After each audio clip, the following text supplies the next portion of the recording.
Hello guys, कैसे हैं आप लोग। मैं हूं अमित तल्डा, आपका फ्रेंड, फिलोसोफर एंड गाइड। तो आ जाइए, CS प्रोफेशनल के बच्चे मॉड्यूल 3 जो अपीयर कर रहे होंगे, कॉर्पोरेट फंडिंग एंड लिस्टिंग। ठीक है, चलो लेट्स डिस्कस कि आप कैसे एग्जाम के पहले इसको रिवाइज करोगे, क्या बातें आपको ध्यान रखनी है, क्या चीज़ें स्किप हो भी गई या थोड़ा सा आपने लास्ट के लिए भी रख लिया तो चल जाएगा। ठीक है, पूरा डिस्कशन हम करेंगे और क्या चीज़ों पे आपको फोकस करना है, क्या चीज़ों को आपको प्रायोरिटी देनी है, इन बातों पे हम डिस्कस करेंगे। ठीक है, फटाफट वीडियो लाइक कर दो। ठीक है, लेट्स स्टार्ट द डिस्कशन। सबसे पहले अगर आप सिलेबस वाइज देखेंगे तो पार्ट ए आपका बहुत ज़्यादा वास्ट है as compare to the marks. ठीक है, मार्क्स और कंटेंट का अगर आप रेशियो प्रपोर्शन लोगे तो ये क्लियरली आपको दिखेगा कि पार्ट बी ज़्यादा इंपॉर्टेंट है एग्जाम्स के लिए, कम कंटेंट है और उसके हिसाब से मार्क्स थोड़े से कंपैरेटिवली ज़्यादा हैं। तो पार्ट बी अगर आप पूरी तरह से कवर कर लो, जो कि एनी विच वे आपको करना ही होता है, LODR being one of the core topics आपके प्रोफेशन में बहुत ज़्यादा आपको आगे काम भी आता है, तो उसको डिटेल में पढ़ना वैसे भी लॉजिकली बहुत ज़्यादा इंपॉर्टेंट होता है। और उसके अलावा आप देखोगे तो फिर ज़्यादा बचता नहीं है। उसके अलावा क्या है, प्रिपरेशन फॉर IPO, उसमें से तो काफ़ी चीज़ें पार्ट ए की हैं, प्रोसीजरल चीज़ें आपको पता ही हैं, डॉक्यूमेंटेशन भी आपको पता ही है। बस थोड़ा सा उसमें जो कुछ और निटिग्रिटीज़ हैं वो आपको थोड़ी सी पढ़नी है।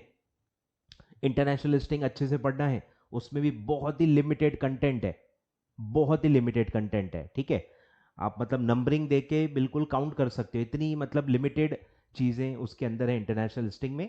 And same goes for documentation. ठीक है, डॉक्यूमेंटेशन आपको पता ही है कि काफ़ी लिमिटेड है और दूसरी बात उसमें काफ़ी कॉमन चीज़ें हैं, उसको अगर आप दिमाग लगा के पढ़ो, कॉमन चीज़ें अगर आप निकालो, प्री इशू पोस्ट इशू, बराबर, उसको अगर आप प्रॉपरली कंपेयर करके पॉइंट्स निकालो तो आपको काफ़ी जगह पे काफ़ी कॉमन पॉइंट्स मिलेंगे। मेन बोर्ड का IPO, SME का IPO, उसके तो ऑलमोस्ट सिमिलर पॉइंट्स हैं, सिमिलर स्ट्रक्चर है डॉक्यूमेंटेशन का, तो वो आप कंबाइन करके पढ़ सकते हो। उसके अलावा भी आप काफ़ी चीज़ें जो देखोगे तो मेरे हिसाब से मल्टीपल रीडिंग्स करके आप 8 to 10 पॉइंट्स आपके ख्याल में रख सकते हो।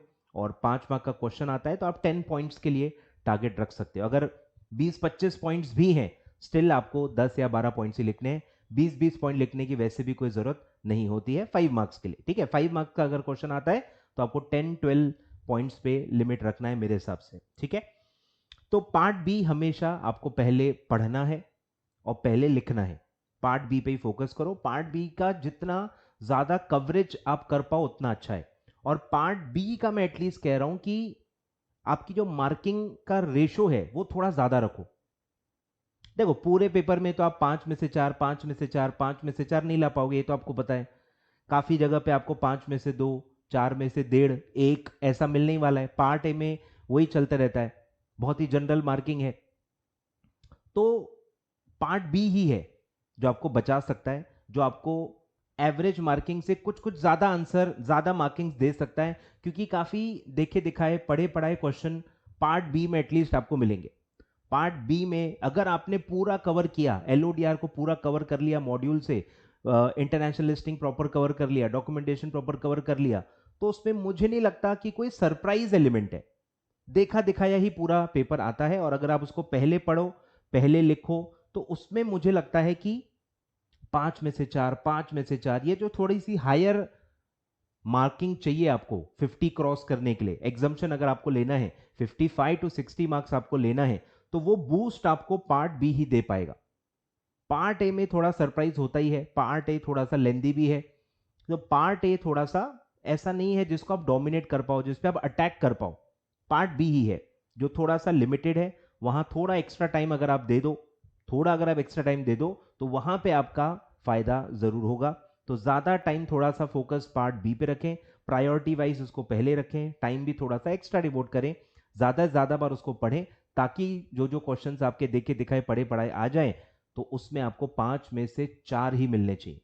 5 में से 5 के मैं सपने नहीं दिखाता, उतना मैं, समझ रहे हो ना, उतना बेवकूफ नहीं बनाता मैं। 5 में से 4 तो मेरे ख्याल से आपके आ सकते हैं। ठीक है, चलो, तो पार्ट बी आपको प्रायोरिटाइज करना है, पार्ट बी को आपको पहले पेपर में भी अटेम्प्ट करना है। ठीक है, पार्ट बी में मार्किंग रेशो वाइज जो आपकी ओवरऑल मार्किंग है, सपोज आपकी ओवरऑल मार्किंग है 55 मार्क्स, तो पार्ट बी वाली जो मार्किंग है ना वो 55 से थोड़ी ऊपर आएगी, क्योंकि पार्ट ए की 55% से नीचे ही मार्किंग आएगी। काफी क्वेश्चन में आपको 4 में से 2, 4 में से 1.5, 5 में से 2 ऐसे ही मार्किंग मिलने वाली है, तो उसको एवरेज आउट करने के लिए आपको पार्ट बी में ही थोड़ी सी हायर मार्किंग लेनी पड़ेगी, ठीक है। फिर है रिवीजन नोट से पढ़ें। प्रॉब्लम क्या है, देखो कि आप अगर मॉड्यूल से पढ़ रहे हो, रिवाइज कर रहे हो, या आप अपने रेगुलर नोट से रिवाइज कर रहे हो, जो तकरीबन 500 पेजेस की तो मिनिमम होगी होगी। अब 500 पेजेस आप कवर ही नहीं कर पाओगे ना, ये मैंने एग्जीक्यूटिव लेवल वाले बच्चों को भी कहा है। कोई भी चीज अगर आप कवर नहीं कर पा रहे हो, बाय डिफॉल्ट एक मन में वो मलाल रह जाता है, वो एक डिस्कंफर्ट, वो एक लो कॉन्फिडेंस आपके मन में रह ही जाएगा। आप कितना भी कवर कर लो, 500 में से 250 पेज कवर करोगे तो भी कॉन्फिडेंस कम फील होगा, 300 पेज कवर कर लिया मेहनत करके तो भी आपका कॉन्फिडेंस लो ही रहेगा। वो साइकोलॉजी है, आप समझो बात को। कोई भी चीज अगर पूरी कवर नहीं हो पाती, बाय डिफॉल्ट वो आप डिस्कंफर्ट में ही रहोगे कि यार मेरी पूरी पढ़ाई नहीं हुई, मेरा शायद ठीक से रिवाइज नहीं हुआ है, कुछ कुछ चैप्टर्स पूरे ही रिवाइज करने रह गए हैं, समझ रहे हो, ये चीजें होती है। तो साइकोलॉजी को समझो, नोट्स ही उतने लो जितने आप पूरे कंप्लीट कर पाओ। कोई भी चीज अगर आप लेते हो और पूरी कंप्लीट कर जाते हो, तो भले उसका कवरेज रेगुलर से कम ही है, बट स्टिल आपका कॉन्फिडेंस बना रहेगा कि नहीं मैंने पूरा कंप्लीट कर लिया था, कोई भी चैप्टर मेरा पूरा स्किप नहीं हुआ है। वो कब होगा, जब आप रिवीजन नोट से पढ़ोगे। रेगुलर नोट से मुझे नहीं लगता आप पूरा कवर कर पाओगे, मॉड्यूल से तो भूल ही जाओ, क्योंकि आपके पास दिन ही कितने मिलेंगे आपको। अगर आप ऑल मॉड्यूल्स दे रहे हो तो आपके तो बैक ऑन बैक पेपर है, कोई 2 मॉड्यूल दे रहे हो तो उसमें भी हो सकता है बैक ऑन बैक पेपर हो, या सिंगल मॉड्यूल भी दे रहे हो तो भी 1.5 या 2 दिन या 2.5 दिन ही मिलेगा, समझ रहे हो। तो इसीलिए कह रहा हूं कि लिमिटेड टाइम ही मिलेगा। 500 पेज पूरा अच्छे से कवर कर लो, इतना टाइम तो नहीं मिलेगा। 500 पेज पूरा कवर करने के लिए अच्छे से मुझे लगता है 3 साढ़े 3 दिन या 4 दिन मिनिमम लगते हैं, ठीक है। तो उतना अगर आपके पास है तो आप करो, नहीं है तो आपको रिवीजन नोट्स पे शिफ्ट होना होगा। रिवीजन नोट्स कम से कम 225 से लेके 275 पेजेस तक चलेगा। 275 के ऊपर जाओगे तो फिर वो भी हो सकता है पूरी तरह से कवर न हो जाए, ठीक है। तो 250 पेज एवरेज मेरे ख्याल से बहुत बढ़िया है।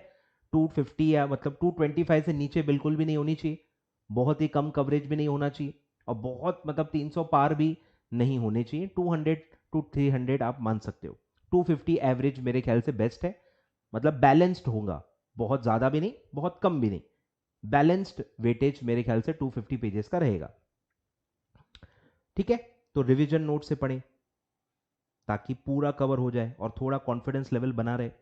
फिर है सारे पास पेपर कवर करो, सारे के सारे पास पेपर्स कवर करो, स्पेशली न्यूमेरिकल, क्योंकि न्यूमेरिकल का पैटर्न स्ट्रक्चर रिपीट होता है। नंबर्स तो अलग ही आएंगे पर स्ट्रक्चर रिपीट हो सकता है, ठीक है, डेफिनेटली होगा।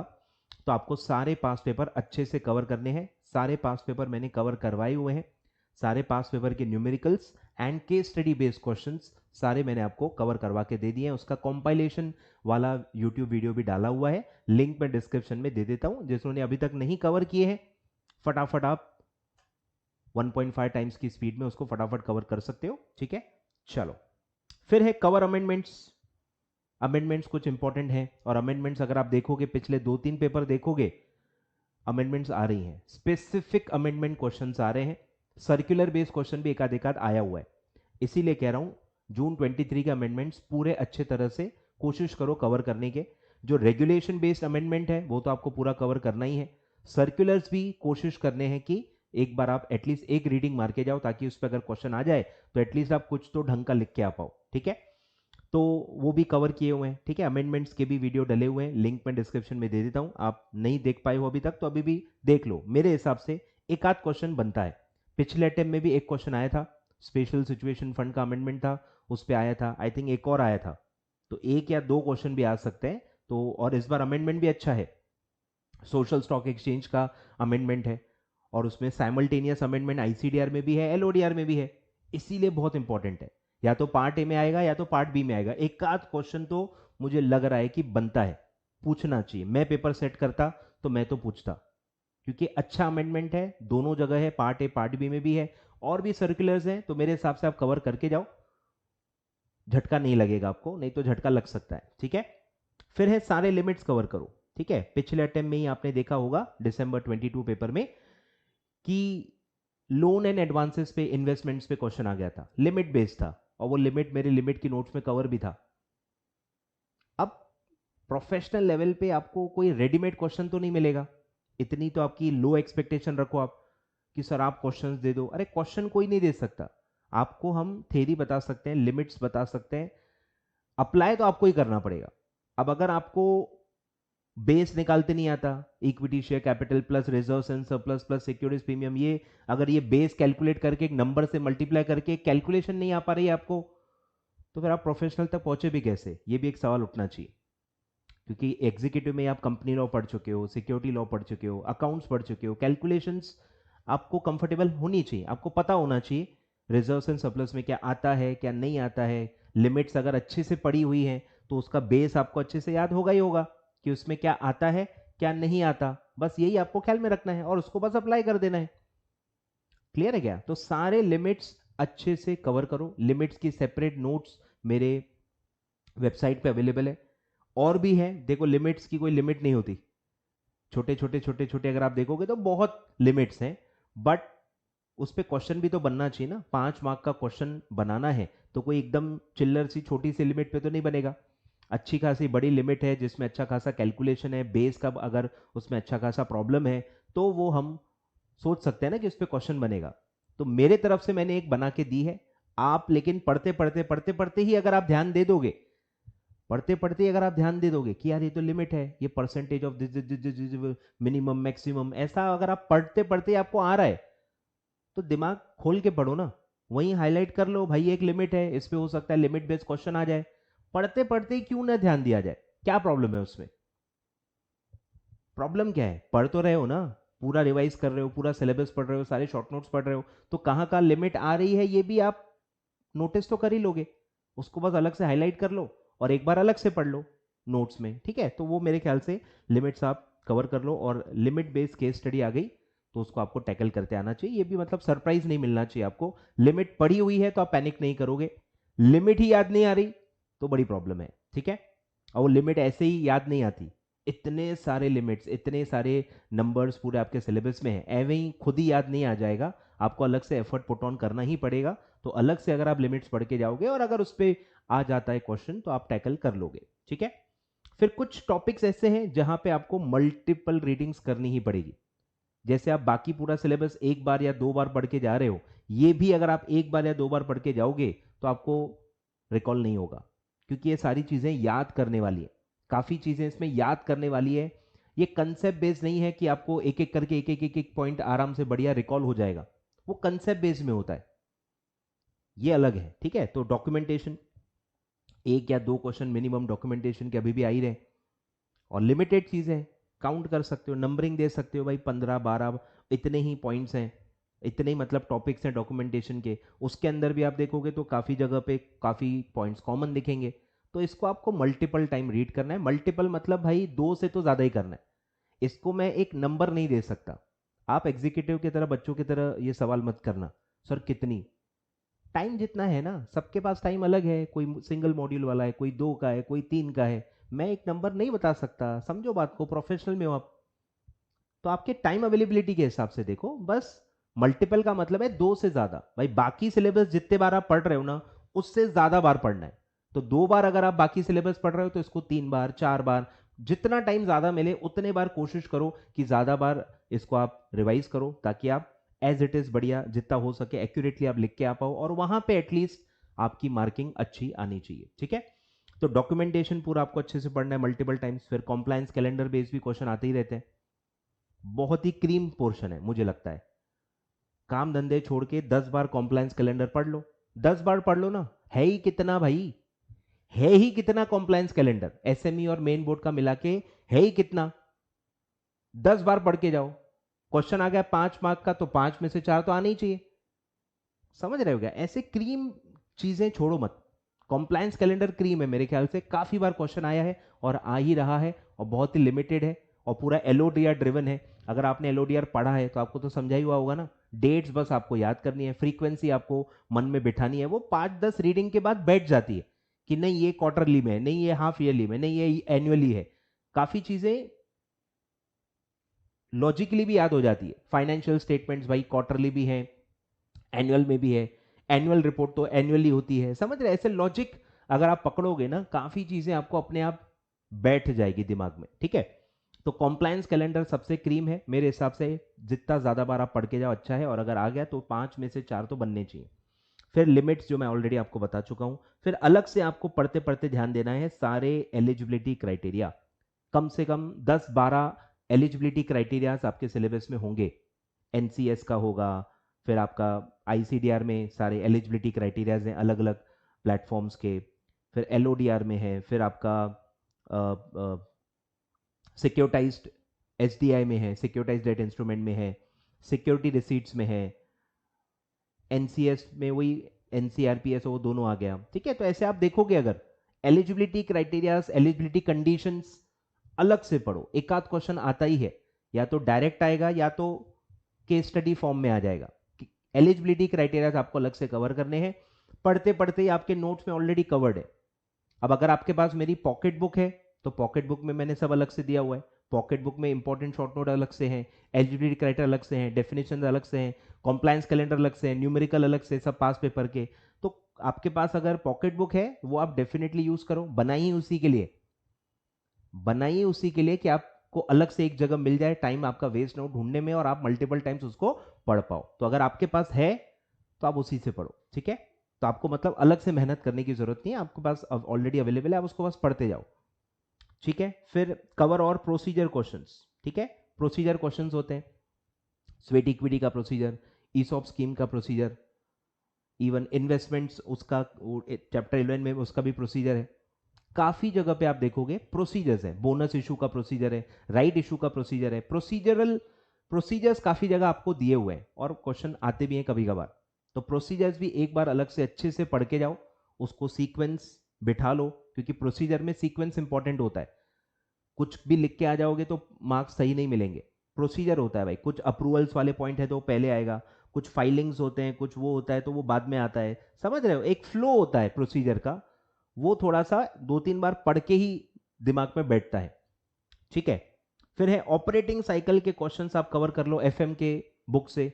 मैं भी कोशिश कर रहा हूं ऑपरेटिंग साइकिल के अगर मैं 4-5-6 क्वेश्चंस आपको दे दूं, सेम ही रहेंगे लेकिन जो जिस टाइप के आए हैं, क्योंकि बहुत सारे टाइप्स होते हैं ऑपरेटिंग साइकिल में, बहुत अलग अलग टाइप के क्वेश्चंस होते हैं। अगर आप सीए या सीएस के बुक्स देखोगे तो बहुत वेराइटी है और बहुत लंबे लंबे क्वेश्चंस भी हैं। 5 मार्क के लिए आपको नहीं आ सकते ना, आपको 5 मार्क का ही क्वेश्चन आता है, तो 5 मार्क के हिसाब से मैं कोशिश करूंगा 3-4-5 क्वेश्चन निकाल के आपको अलग से दे दूंगा। टेलीग्राम चैनल ज्वाइन कर लो, मैं डायरेक्टली टेलीग्राम पे दे दूंगा, ठीक है। और उसमें प्रॉपर पूरे वर्किंग नोट्स और सब होंगे, आपको समझ में आ जाएगा अगर आपने ऑपरेटिंग साइकिल मेथड पढ़ी होगी तो। और जो आपके पास के पेपर आए हुए हैं वो मैंने ऑलरेडी पढ़ाए हुए हैं, तो वो अगर आपने देखे हैं तो आपको अप्रोच फॉर्मूले सब आपको पता होंगे, ठीक है। तो ये कोशिश करो कि ऑपरेटिंग साइकिल के क्वेश्चन आ रहे हैं तो ये कवर करके जाओ, ठीक है। फिर है कोई भी चैप्टर पूरा स्किप नहीं कर सकते आप, कोई चांस नहीं है, सोचना भी मत, टाइम वेस्ट मत करना। एटलीस्ट सारे जो इंपॉर्टेंट शॉर्ट नोट्स हैं वो तो आपको हर चैप्टर के कवर करके ही जाने हैं, कोई भी चैप्टर पूरा का पूरा स्किप नहीं करना है, ठीक है। बहुत बड़ी गलती होगी, ठीक है। और फिर है कि अगर आपको ग्रुप निकालना है तो भैया आपको 60 का ही टारगेट रखना पड़ेगा, क्योंकि बाकी 2 पेपर्स में 50 से थोड़े से कम फॉल शॉर्ट हो जाओगे आप, 45-45 आ जाते हैं। तो 45-45 का ही अदर सब्जेक्ट्स का आप टारगेट रखो। वो जो गैप है एग्रीगेट की वो फंडिंग से ही आती है नॉर्मली, और काफ़ी बच्चे मैंने देखा है फंडिंग में 60 या 55 क्रॉस न करने की वजह से एग्रीगेट में फेल होते हैं। मतलब फंडिंग कोई 40 मार्क का नहीं है भाई, फंडिंग में भी आप 40-45 से सोचोगे तो बाकी सब्जेक्ट में थोड़ी 60-55 मिलने वाले, नहीं स्कोर हो पा रहे बच्चों से। होना चाहिए, ओपन बुक है, आना चाहिए, पर नहीं आ पा रहे। इसीलिए कह रहा हूं फंडिंग में थोड़ा सा एटलीस्ट 55 क्रॉस कर जाओ, 55 to 60 का आप टारगेट रखो तो कंफर्टेबली आपकी एग्रीगेट निकल सकती है, ठीक है। चलो, तो ये कुछ बातें थी जो मुझे बतानी थी एंड आई होप आप इसको फॉलो करोगे, ठीक है। सारे जो रेलिवेंट वीडियोस हैं रिवीजन वाले, आईसीडीआर एलओडीआर भी मैंने रिवाइज कराए हुआ है, पास पेपर के जो भी कवर करवाए हैं, जो भी चीज़ें अवेलेबल हैं वो मैं लिंक डिस्क्रिप्शन में दे देता हूँ। नोट्स जो मेरे फ्री रिविजन नोट्स हैं उनका भी लिंक मैं डिस्क्रिप्शन में दे देता हूँ। अमेंडमेंट्स, ठीक है, कवर किए हुए हैं, अमेंडमेंट नोट्स, अमेंडमेंट सब चीज़ें मैं आपको दे देता हूँ, ठीक है। अमेंडमेंट्स खैर आपको सप्लीमेंट से ही पढ़ने हैं, ICSI के सप्लीमेंट से ही मैंने पढ़ाए थे, तो आपको सप्लीमेंट पूरा अच्छे से कवर करके जाना है, ठीक है। चलो, ऑल द वेरी बेस्ट, ठीक है, all the very best. Time waste नहीं करना है और ज़्यादा से ज़्यादा पढ़ाई पे ध्यान देना है, ज़्यादा से ज़्यादा चीज़ें कवर करनी है और ज़्यादा से ज़्यादा मल्टीपल टाइम्स चीज़ें पढ़नी है जो मैंने आपको एरियाज बताए थे, ठीक है। All the very best, thank you so much.